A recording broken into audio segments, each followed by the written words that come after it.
지난 시간에는 버핏이 방직회사 버크셔 해서웨이의 경영권을 감정적인 판단으로 인수하게 된 과정, 그리고 그 결정을 스스로 가장 멍청한 투자라 평가했다는 이야기를 다뤘습니다.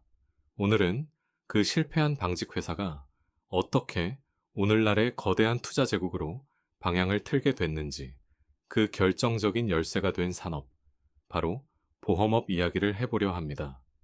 핵심은 플로트라는 개념입니다. 이 개념이 무엇이고 버핏이 이를 어떻게 활용했는지 살펴보겠습니다. 보험회사의 사업 구조를 생각해보면 고객은 보험료를 먼저 냅니다. 하지만 보험금 지급, 즉 사고나 손실에 대한 보상은 나중에, 그것도 청구가 들어올 때만 이루어집니다. 이 말은 보험료를 받은 시점과 보험금을 지급하는 시점 사이에 시차가 생긴다는 뜻입니다. 그 사이에 보험사가 보유하고 있는 자금, 즉 아직 지급되지 않은 보험료 총액을 플로트라고 부릅니다. 이 플로트는 엄밀히 말하면 언젠가는 고객에게 돌려줘야 할 돈이지만 그 전까지는 보험사가 자유롭게 운용할 수 있는 자금이기도 합니다. 버핏은 이 개념에 일찍부터 주목했습니다. 그는 이 자금을 마치 이자 없이 빌린 돈처럼 활용해 다른 곳에 투자할 수 있다는 점을 정확히 이해하고 있었습니다. 버핏이 이 개념을 실제로 실행에 옮긴 첫 사례가 바로 1967년 내셔널 인뎀니티라는 보험회사의 인수입니다. 내셔널 인뎀니티는 오마하에 있던 손해보험사로 1940년 잭 링월트라는 인물이 설립한 회사였습니다. 이 회사는 다른 보험사들이 꺼리는 값 매기기 까다로운 위험까지 인수하는 것으로 알려져 있었습니다. 1967년 3월, 버핏은 이 회사와 계열사인 내셔널 파이어앤마린 보험회사를 합쳐 약 860만 달러에 인수합니다. 이 금액은 당시 두 회사가 보유하고 있던 약 1940만 달러 규모의 준비금, 즉 플로트에 대한 접근권을 포함한 가격이었습니다. 이 인수는 버핏이 버크셔 해서웨이의 경영권을 쥔 이후 처음으로 진행한 인수합병이었습니다. 그리고 그 의미는 단순한 사업 다각화 이상이었습니다. 침체된 방직 사업만으로는 감당하기 어려웠던 자금 운용의 숨통을 보험업이라는 새로운 통로로 열어준 셈이었습니다. 실제로 1967년 방직 사업은 적자를 기록했지만 새로 인수한 보험 사업 덕분에 버크셔 전체는 흑자를 유지할 수 있었습니다. 보험업과 관련해 버핏의 이야기에서 빼놓을 수 없는 회사가 하나 더 있습니다. 바로 가이코입니다. 흥미로운 점은 버핏과 가이코의 인연이 버크셔 해서웨이보다도 훨씬 이전 그의 학생 시절로 거슬러 올라간다는 사실입니다. 1951년 컬럼비아 경영대학원에 재학 중이던 버핏은 스승 벤저민 그레이엄이 가이코의 이사회 의장을 맡고 있다는 사실을 알게 됩니다. 그는 주말에 워싱턴 DC에 있는 가이코 본사를 직접 찾아갔고 당시 회사에 남아있던 임원 로리머 데이비슨을 만나 몇 시간 동안 회사에 대한 설명을 들었습니다. 이 만남에 깊은 인상을 받은 버핏은 자신의 개인 자금으로 가이코 주식을 사들였고 이후 이를 되팔아 상당한 수익을 남기기도 했습니다.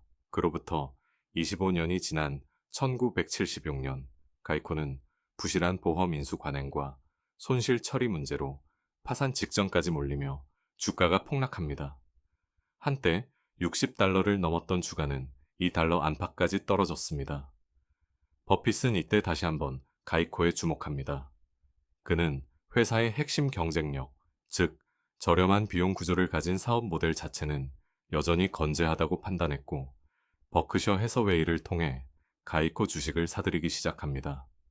이후 버크셔는 가이코 지분을 꾸준히 늘려갔고 1995년에는 아직 보유하지 않은 나머지 지분 전체를 주당 70달러에 인수하겠다고 발표합니다. 그리고 1996년 1월 2일 이 인수 절차가 완료되면서 가이코는 버크셔 해서웨이의 완전 자회사가 됩니다. 내셔널 인뎀니티와 가이코 같은 보험 자회사들을 통해 버크셔 해서웨이는 막대한 규모의 플로트를 확보하게 됩니다. 버핏의 방식은 이 플로트를 그저 은행에 넣어두는 것이 아니라 상장 주식이나 우량 기업 인수에 재투자하는 것이었습니다. 즉 보험 계약자에게 받은 보험료가 다른 기업의 지분이나 사업체를 사들이는 실탄으로 쓰인 셈입니다. 이 구조의 핵심은 보험 영업 자체에서 이익이 나지 않더라도 플로트를 잘 운용하기만 하면 전체적으로는 수익을 낼 수 있다는 점입니다. 물론 이 구조가 제대로 작동하려면 보험료 책정을 신중하게 해서 장기적으로 보험 부문 자체도 큰 손실을 내지 않아야 한다는 전제가 따릅니다.